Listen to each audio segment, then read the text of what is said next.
Assalamualaikum warahmatullahi wabarakatuh. Semoga Allah Subhanahu wa taala berikan kita kesehatan dan umur panjang yang sempurna. Amin. Apapun yang terjadi, baik yang sudah terjadi atau yang akan terjadi, pasti sudah tergaris dan tertulis. Baik suka atau duka, baik bahagia atau lara, semuanya sudah tersusun rapi oleh Tuhan Sang Maha Segalanya. Inilah sebuah garis tulis dari Tuhan tentang takdir kehidupan. Demi ibunya yang sakit, dia menikah dengan wanita kaya yang cacat. Setahun kemudian, dia pun meneteskan air mata haru. Begini kisahnya. Raka dibesarkan oleh ibu tunggal. Sampai saat ini, Raka belum tahu apa sebab orang tuanya bercerai. Setelah orang tuanya bercerai, Raka pun ikut bersama ibunya. Dia dirawat dan dibesarkan sendiri oleh ibunya seorang diri. Dalam benak Raka, semasa kanak-kanak, dia tahu persis ibunya banting pulang setiap hari mencari nafkah untuk menghidupi keluarganya. Setelah lulus SMA, Raka tidak berniat untuk melanjutkan studinya. Dia ingin bekerja mencari uang, membantu ibunya. Tapi hal itu ditentang oleh ibunya. Sambil meneteskan air mata, ibunya berkata, bagaimanapun Raka harus kuliah dan mendapatkan gelar sarjana untuk masa depan yang lebih baik. Raka akhirnya menurut apa kata ibunya, dan dengan susah payah ibunya membiayai kuliahnya sampai lulus. Namun tak disangka, ketika Raka baru bekerja di luar kota, ibunya tiba-tiba jatuh sakit.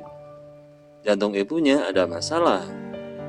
Dokter mengatakan dibutuhkan ratusan juta untuk tindakan operasi.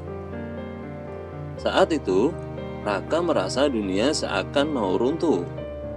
Pasalnya, baru bekerja beberapa bulan, sudah dihadapkan dengan masalah keuangan yang tak sanggup dijangkaunya, apalagi menyangkut keselamatan ibunya. Bukan main sedihnya, Raka menghadapi kenyataan itu. Dia hanya ingin menemani ibunya setiap hari. Saat sedang putus asa, Raka bertemu dengan seorang wanita yang dikenalnya saat bekerja paruh waktu di sebuah restoran. Wanita kenalannya itu bernama Winda. Dia mengatakan bahwa dia punya keponakan perempuan yang berusia 25 tahun. Orangnya lumayan cantik, orangnya juga lembut dan ramah. Sayangnya, dia cacat.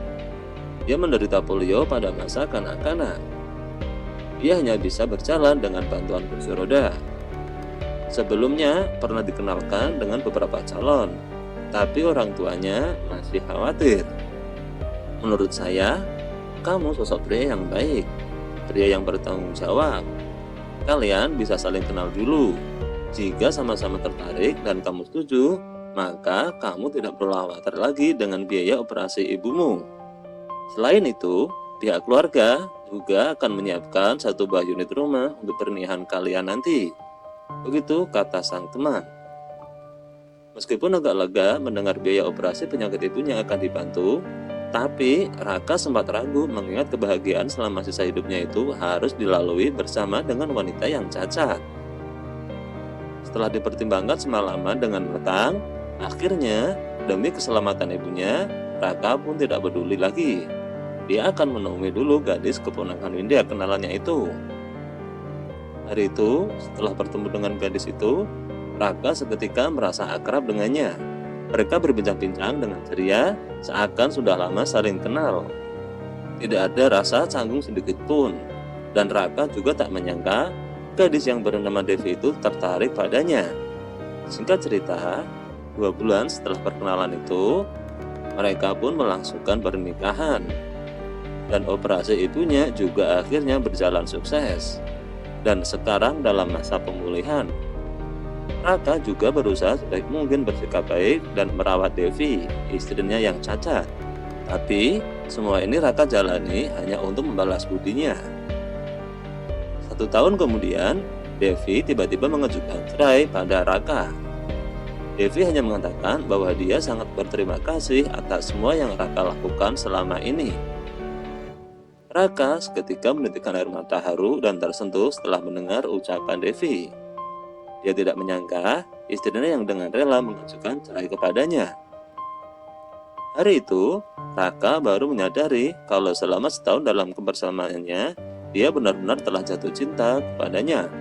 Meskipun istrinya cacat fisik, tapi Raka tidak ada niat untuk meninggalkannya dan memutuskan akan selalu menjaga dan mengurus istrinya sampai akhir hayat nanti. Nah, itulah sebuah kisah kehidupan yang mudah-mudahan dengan kisah tadi bisa menjadi pelajaran untuk kita semua. Assalamualaikum warahmatullahi wabarakatuh.